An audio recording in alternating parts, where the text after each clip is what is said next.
This week I'm recording. See, I just hit record. Hi. Welcome to the Hummingbird Assembly. I am Reverend Michelle. It is my pleasure to lead this group. We are an assembly of people who will teach each other to find the miracle of joyful living through life circumstances to accomplish that which seems impossible. And the intention of the Hummingbird Assembly is to stimulate thought, create connection, and expand consciousness. As we do each week, I'll start with announcements. In the center of the table, as always, we have our two boxes. The white is where we joyfully accept your donations to help us pay for the cost of a burgeoning church. As you know, there are envelopes in there. Some are blank, some have names. Dig through for your envelope, and when we receive our charitable status, we are hopeful to issue tax receipts this year. So, yes. And if you don't have an envelope, there's a blank envelope, so you can write your name on. Please don't seal them so that we can reuse them. We are continuing to accept awakening stories. If you would like to email them into admin@hummingbirdAssembly.com. That's admin@hummingbirdAssembly.com. We would love to be able to use them in some capacity down the road. There's talks of compiling them all into an ebook just to help people who are starting to awaken and not feel quite so alone and understand what's happening to them. I said this last week, I'm going to say it again this week. We need to, and it reminded me because you brought out your fan, please check the Facebook page each week before you come, because soon we're going to move back to the beach. Yay! And I can't wait to do that. The beach is at the bottom of Brock Street in Whitby. Road turns a little bit. It's called Lakeview Sunrise Rotary Park. But all of the information will be available on the Facebook page, including an address so that you can map it into your GPS. We love to be there, and I can't wait to go back. So that's that. All right, so now all of the announcements are out of the way. Let us begin with our opening intention. May I come to understand that blessings are everywhere, that my attitude will affect outcomes, and that challenges are often gifts in disguise. May I come to trust that most things can get better with time, that my instincts and gut feelings have value, and that a positive attitude makes things go smoother. May I come to see that I have many skills and talents I can use, that I am a positive influence on many people, and that there are those around me who wish me well. May I come to value that today is a blessing to be enjoyed, and that each person is unique and important, and that each moment of my life has meaning. Last week we started a list of awakening, and I forgot to record it. So I thought we would do something else this week, and we can get back to the awakening later. This is a topic from the box. I didn't talk to you about the green box. The green box is the most important in my opinion. This is where I ask you to put in your thoughts and ideas that you would like to discuss. And so this week's topic comes from the box. And it's a little bit different from what we have done in the past. Today we are going to be talking about a spiritual concept of spirit animals. Of what? Spirit names? Animals. Oh, animals. Okay.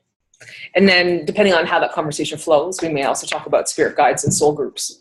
I'm prepared for all three. So let me read you a little bit about spirit animals, and then we'll see what happens from there. Spirit animals are largely an Aboriginal tradition that the spiritual community has adopted.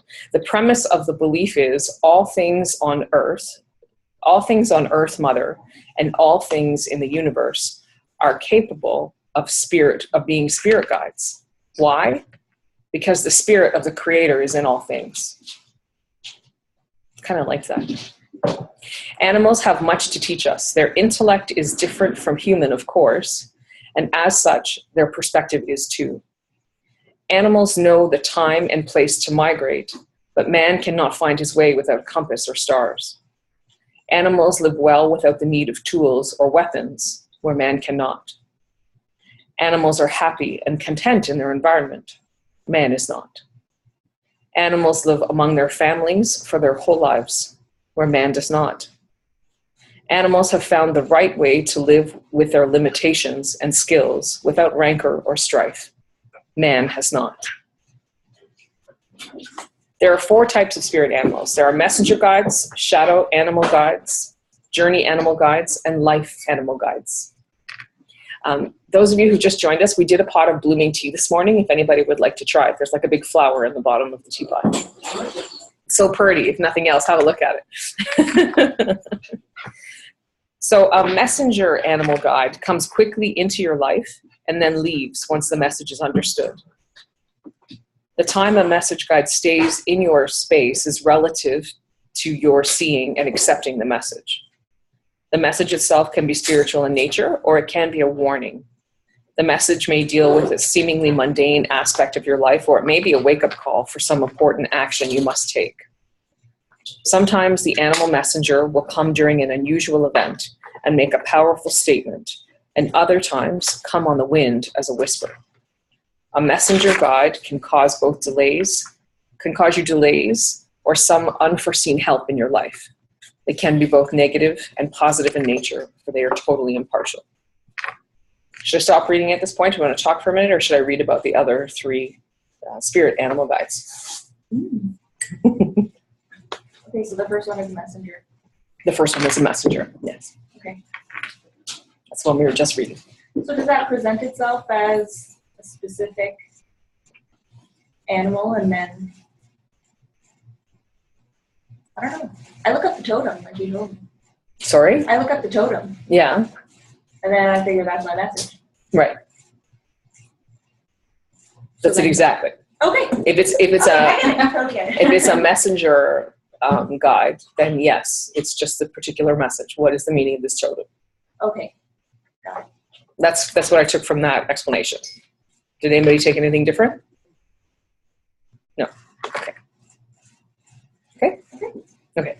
So the next one, a shadow animal guide. This is a guide that invades you with fear. Its purpose is to teach you a lesson that you have not learned from repeated mistakes because of your anger, avarice, greed, insecurity, or other negative thoughts. A shadow guide will return again and again, bearing strong feelings of fear until its message is acted upon, or a change in lifestyle or actions are incorporated into your life. The shadow guide is very powerful. It can help you overcome fear by bringing truth and turning fear into a helper animal guide or a spirit animal guide. However, if ignored, the shadow guide can become dangerous, and its power will have a negative effect on your life. The shadow guide lives in the spirit world and usually arrives during your time of testing. I've never heard of that type before. And I hadn't heard of it either, so I thought it was interesting. Yeah.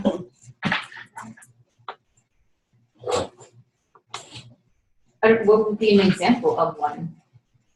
I guess it manifests in different ways. Yeah. Like, I don't have, like, I have an animal spirit guidebook at home, and I don't know all of them, but. Well, I took this content directly from a First Nations page. Okay. So it's very much rooted in their own beliefs and philosophies. Yeah, that's what my And so many of the readings out there on spirit animals are from the spiritualist community, which is not really aligned with their original roots. I'm not saying they're wrong, because some of the stuff that I read on the page I didn't really agree with, but I was just going to sort of the original source for the content. But I guess the idea is that, you know, when you're facing a particular trial in your life, you will work with a different animal. And for example, 3 years ago, it might have been 3.5 years ago, I had this crazy intense dream. And I don't, as a rule, recall my dreams when I wake up in the morning. But this dream, I remembered every single moment. I remembered the colors, I remembered the feelings, I remembered where we were, I remembered who was with me, I remembered all of this stuff, like in minutia detail. So I knew that this was something important. And part of that dream was we were in this place, and suddenly there was a bear standing in the middle of the road. And it was a huge bear, and it was just standing there with a toothpick, picking its teeth. And I was terrified. And I was like trying to hide and get Mitchell to hide, and where was the baby? And the bear was coming, and he's just standing there, picking his teeth. And when, I don't know what everybody else does, but when I have dreams like that, I'm like, okay, who wants to help me analyze this on Facebook? But my Reiki master at the time called me and she said, let's talk about this. And she pointed out to me that the bear is standing in the middle of the road. It was specifically in the middle of the road. It's in the middle of your path. You're at a crossroads. You have to answer a question. And I was terrified in that dream. So I think that was a shadow animal guide at that time. And, what the bear was representing there is it's a very powerful totem for a healer. And it's a call to embrace the life that you're actually supposed to be leading, not the one that you keep trying to lead. And things like that. So my life changed dramatically because I accepted the shadow animal, I guess is the message there. Does that help?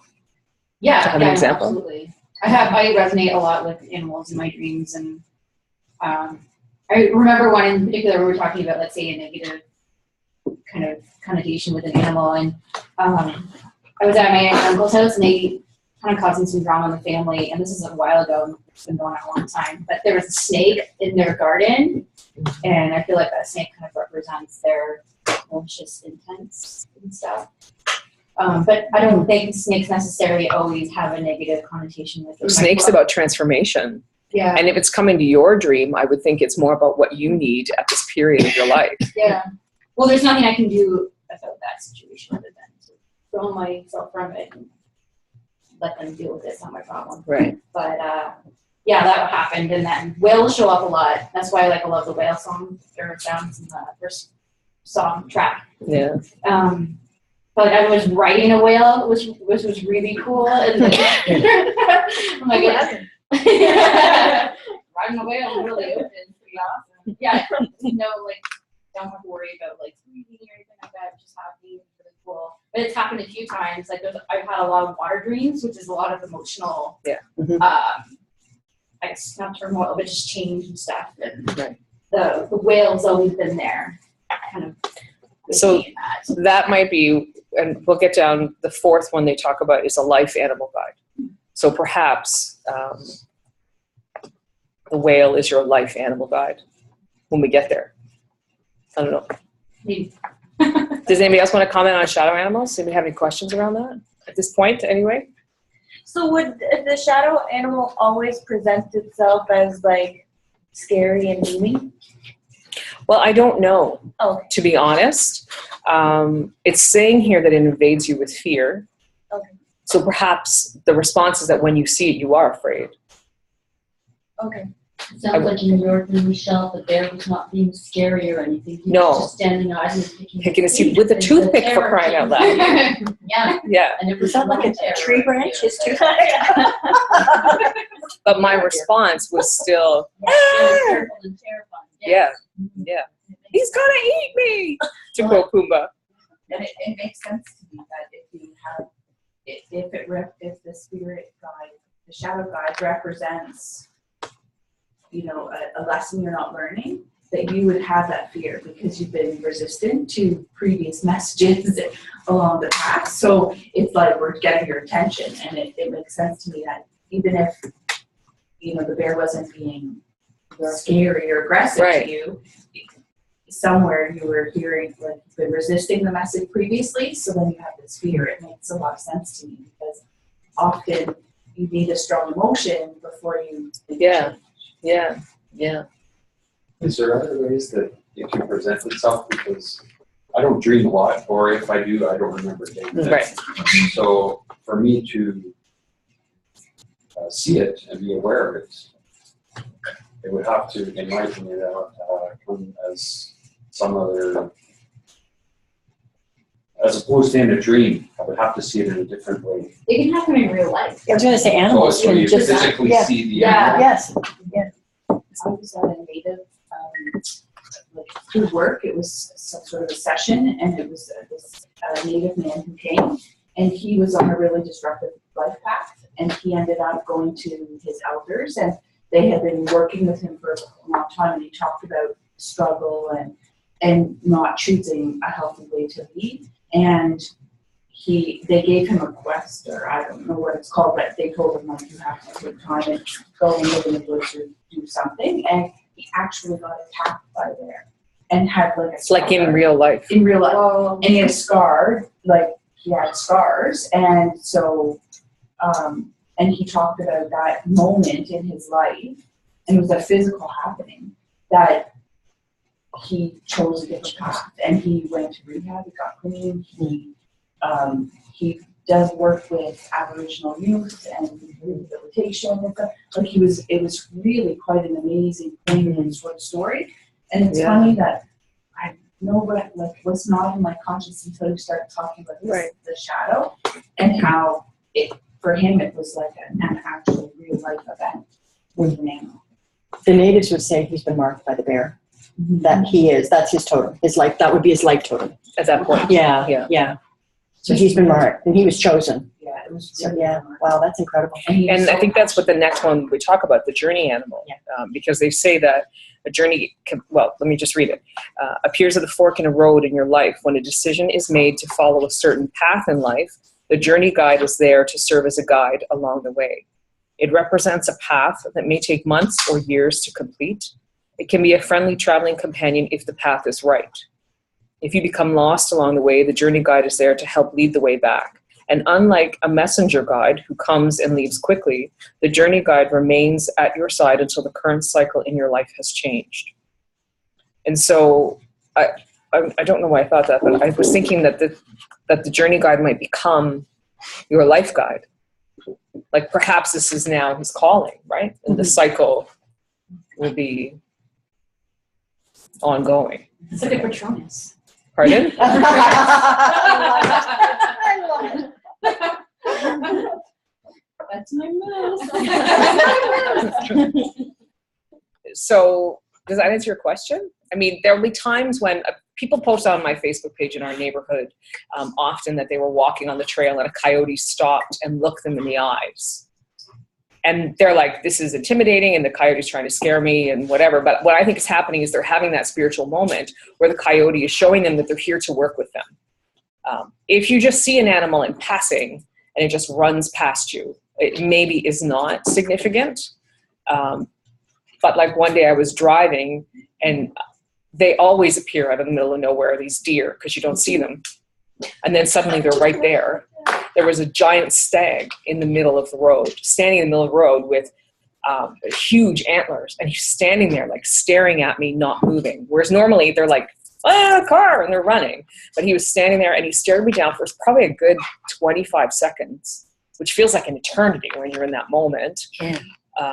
And then he went on his way. I think that was a spiritual moment. Okay, let me ask you this. Lay it on me, sister. I constantly, every time I'm around deer, they come toward me all the time. Like they just always.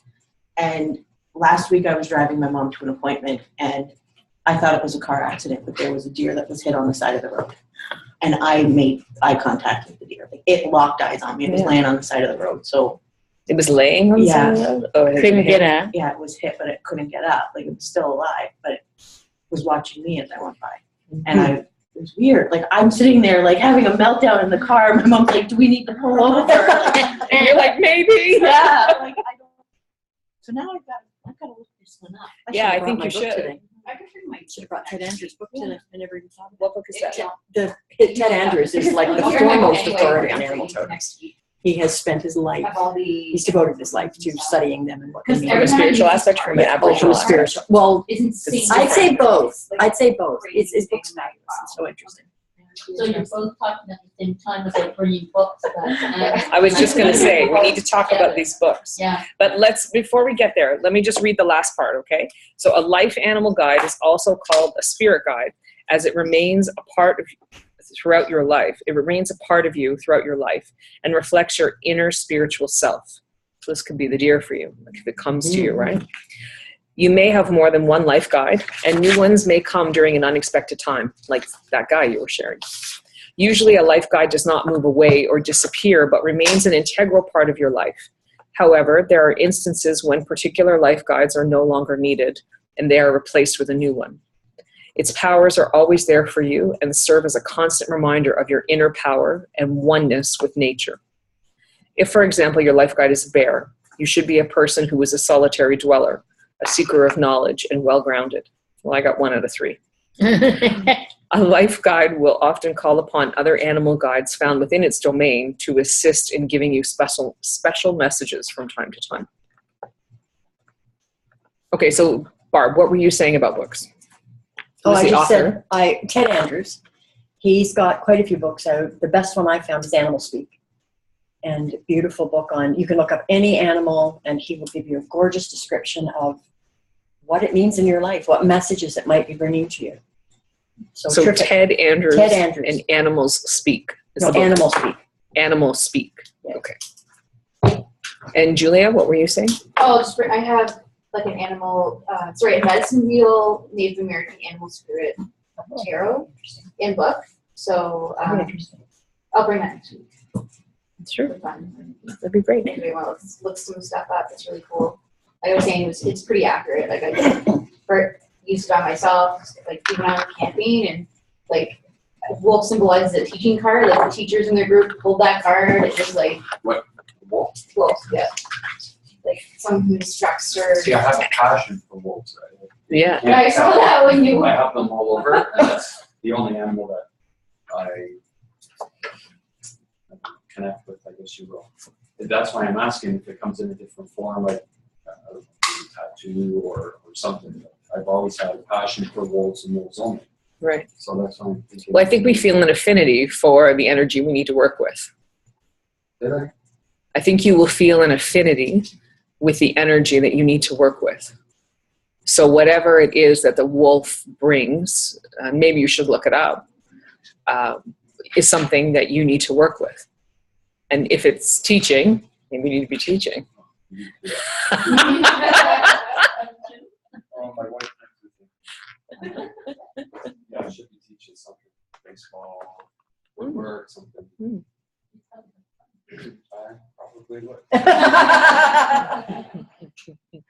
But I think there are many different facets to each spirit animal. And, you know, they'll have something that they're stronger with, but they'll have other things as well. And the way that I always approach spirit animals is to understand what their strengths are. Because often when I'm attracted to something, it's because I'm lacking what that strength is to complement your weakness, right? So that to become aware of what the bear's strengths were from that dream allowed me to release the fear that I felt about just embodying that I'm a healer and going forward and doing what I need to do in the spiritual community. I could do that because I relied on the strength of the bear who was with me. So you might want to find out what the strengths are of the wolf so that you can understand where you are deficient, and then you can lean on it to develop that. So I guess the bunny rabbit that sat for an hour on our front lawn this past week didn't move for an hour, and the neighbor's cat was there on the driveway watching it. And then the neighbor's cat went in the driveway, and I kept looking at him, it's going to be gone, it's going to be gone. So it just struck me that perhaps, man, I needed to sit still Perhaps and you have a message from the rabbit. Because I have a brother who committed suicide in the 80s, and when we were little, he was into animals in a big way, and he had this bird cage with a red bird and a red finch and a yellow finch in it. And I was going through a rough patch in the last couple of months, and this yellow bird suddenly started appearing at our bird feeder every single day. When I walked down to the kitchen, the yellow bird would fly up to the feeder, and I went, "Okay, I got the message, John. You're there."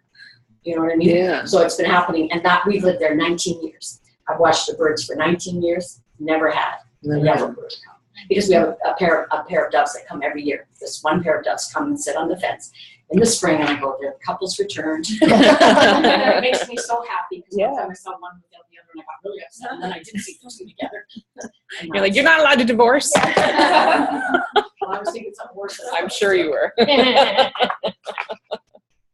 It's funny you should say that because I think of my grandparents as Blue Jays because my grandmother loved the actual bird and my grandfather was obsessed with the Blue Jays baseball team.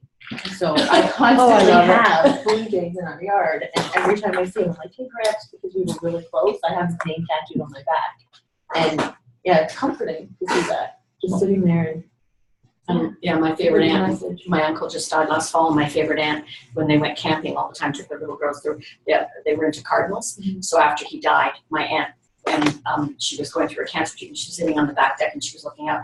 And every day cardinal came to the tree and sat with her and then went away, so. I've read a Facebook thing about cardinals and they represent somebody. It's like an angel. Cardinal represents an angel, or if you're missing someone and you see cardinals, they're supposed to. That's a represent message. that. Yeah, a yeah. message. I get cardinals all the time, and I'm positive it's my mom. Positive, Yeah. because they're always like on my fence, in my tree, singing their heart out, and I've just always assumed it's my mom because it started after she died. And did you say that she loved cardinals as well? I've Yeah. got all of her Yeah. cardinals that she collected. Yeah, loved them. You don't mean actual birds, right? No. Stained glass, pictures, Right. yeah. Take them all to the taxidermist. They're all framed. You didn't open an aviary. Does anyone here work with spirit animals consciously? No. I think Pardon me? I think I do. I recognize them quickly. Is that what you mean? Yeah. Yeah, And do you look them up? I do. I do all the time. Yes. She's always telling me, look it up. Yes, look it up. I should know them all off by heart right now, but yeah, I look them up all the time. Oh, the only thing with like my thing, like your thing is the wolf, whatever, is the bird. Like mine is birds. Right. But like a group of birds, and it's hard to find what that is because they're like, well, what kind of bird is it? I'm like, I Right. don't know, you know, like It's a lot of them. Is that enough for you? birds, yeah, big, you know. So I mean, bird. yeah, there's only one time. Don't you where call it was them like, flocks? You know, oh, flocks, yeah. Bird of bird sounds better. Gaggle geese, yeah, not geese. Okay, but it's hard to find what that group of birds actually is. So I think I know what it is, but it's purely made up in my mind. And what I was reading in preparation for this discussion, I prepared. I won't tell you it was at 8:00 this morning. But what I was reading was that more important, you were talking about how what did you call them? When you're talking about the man who went to his elders. When the elders send you on a quest, it's more important that you come back with your own understanding of what it means than what other people tell you it means. Right. Okay. So that page would tell you did the right thing in, searching through you to see what does it mean for you and what is it telling you when you see, a murder of crows or a herd of birds. Yeah, A flock, maybe. That's what I was saying initially. Barb was like, herd of birds sounds better. She likes herd of birds better, okay. It's such a huge part of our history too, like all of these things, like certain birds represent omens, like negative omens, Right. or like ravens, or Yeah. sometimes crows. Like I had a crow, and it doesn't happen often outside my house for about, I guess, a week, and just being super annoying. Oh, you. And like hummingbirds, for example, like I have that tattooed, and that represents community and like sort of not staying still, but like that's how I sort of found this, is through that hummingbird. That's how I found this. Really? And I'm like super grateful to have kind of followed that path. And when you look at people take signs, like it's like Game of Thrones, the direwolf. Like, is it direwolf? Yes. Direwolf. They all have, all the kids of that clan have their. You're talking about Game of Thrones right now. Yeah. Yeah. But like still, like they're used as signs. Yeah. Yeah. Even at my grandparents' place that we're trying to sell. Like, I've never seen a turkey vulture in my life, and there's a whole bunch of them picking away at stuff at that property. They've never been there before. Wow. Like, they represent, I guess, the family who be trying to like get what they want from the estate and stuff. I'm like, Oh, isn't that interesting? that's crazy. Like, I've never seen them there before, but they're there. I don't know. The signs are everywhere. Like, we're part of nature. We just forget that sometimes our ego as a human being makes us think that we're better than all these things, but we're not. We're part of the system. And we're all here to help each other. Like, if you follow the bird, they know when an earthquake's coming or a storm's coming. Like, there's signs everywhere. We just, as society, have made our choice to kind of like ignore all those instincts. And we were talking about, I guess, trusting our guts. And I did that today. I'm like, I should have listened to myself. Like, don't check your cell phone right now. You're going to be pulling into a parking lot in a second. And all of a sudden there's a cop behind me. I'm like, dang it. I checked my cell phone, and it was very risky, right? He didn't Like, catch you though, did he? No, he didn't. There's too much stuff in my car. But like I should have gone with my instinct, right? That's those things.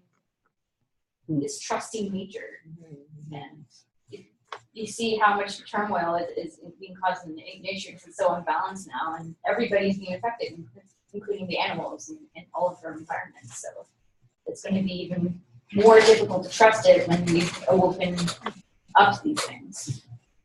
Did you see on the Weather Network? There was a little boy. It's gone around to 11 million people. At school, they showed a documentary of the effect of the environment on the animals, and he saw a little baby bird killed by plastic, and he was sobbing in the back seat of the van and sobbing about we have to save our earth and people. I'm not going to use the S word, and I thought, what's the S word? But it turned out it was stupid. Yeah.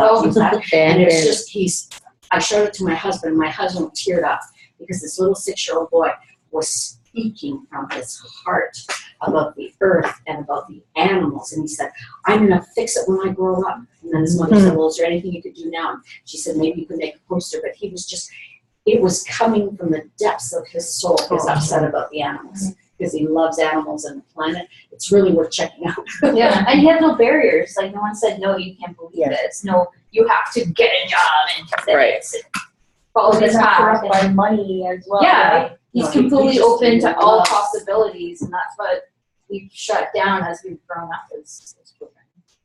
To either surviving or obligation or Detachment what? from Yeah, nature. yeah, exactly. Finding your way back is such a powerful experience. Like, there's a reason why people go cottaging. They love it. Like, being in nature. You can feel the difference between swimming in a pool and swimming in a lake. Like, or being out in the forest for an hour versus, like, I don't know, being at a playground or something. Like, there's definitely difference in how you feel when you're out in things. You brought up the hummingbird, and I wanted to share with you how we came to have our name. When it was just before I had the dream of the beer. That's another day in itself. This That's beer it, is my Brandon. spirit animal. I'd like to leave her. So funny.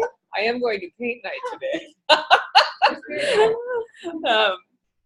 When it was just before I had the dream of the bear, and I was talking to a friend who had been really encouraging me to open a healing practice and become a healer, and I was like, I don't think I can do this. And I was out watering my garden, which I haven't done since this moment occurred. So it was like, I don't know, I think Emily was born, so it must have been 4 summers ago. Anyway, I was out there spraying the garden. Yeah, I stopped caring about the garden. Because then my life became consumed with what I needed to be doing, right?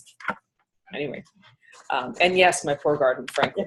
But I was out there watering the garden between the houses, and there is nothing between the houses but like grass and this rhododendron bush. And I was standing there, I'm talking to her, and she's encouraging me and helping me to answer some questions. And I turn around, and there was a hummingbird just suspended in the middle of the air. And it was a magical moment because there was no feeder, there were no flowers, there was nothing. There was one hummingbird. Like, I could have reached out and touched it. It was that close, just suspended there. And I said to her, oh my God, Rosa, there's a hummingbird. She was like, oh, they're beautiful. I'm like, no, I don't think you get what's happening here. And I've never seen a hummingbird in our neighborhood since. It was a one-time event. And so I looked at the totem right away, and the totem is to show you the miracle of joyful living through life circumstances and encouraging you to take on what it seems impossible. And so I wrote that down, and I held on to it forever. And then when I became ordained, I had to identify a name for a church, not because I was planning to open a church. I just needed to have something on the paperwork. So I wrote down, well, we will be the Hummingbird Assembly. That's that. And here we are. And here we are, 4 years Thoughts later. are things. They really are. Where have I heard that before? They really are. Yeah, and it was a totem moment. Yeah, so that's why we're the Hummingbird Assembly. Does anybody else have anything they want to add to our discussion about spirit animals? I think we're coming close to the end of our discussion time. I want to make sure we've covered everything. Any questions? You did say that you could have 2 life animals, right? Well, it sounds like you can have up to 4, right? Like your messenger I have animals. 4 in my mind that are constantly around me. So I was gonna. Your messenger animals you'll have like hundreds of them if you're just aware of the message, like that moment in the garden when the hummingbird was there. Okay, just get over your fear and accomplish that which seems impossible. Just start saying you're a healer, right? So it's a messenger moment. And then the journey moment when I had that dream of the bear in the middle of the road, waiting for me to just let's go. Yeah. And then your life animal. And what was the other one? Oh, the shadow one. The shadow was the bear. The shadow animal was the bear. But he might have also been a journey. What was the first one called? Pardon me? Messenger. First one. The first one. First one, The messenger. Yeah. The messenger, the shadow, the light, the Journey. journey. And it sounds like from reading what they say here about about life guides is you may have several who are your life guides who swap in and out. Because there's 3 that I'm constantly with. Yeah. It's the deer, I'm drawn toward the moose and crows. I've got a family of crows that are constantly around me. And they literally like would just come up to me all the time, and my deer, so. Yeah. That's weird. Okay. I have lots of homework today. So there you go. All right. Thank you, everyone, for your contribution. Thank you for joining us. We'll see you next week.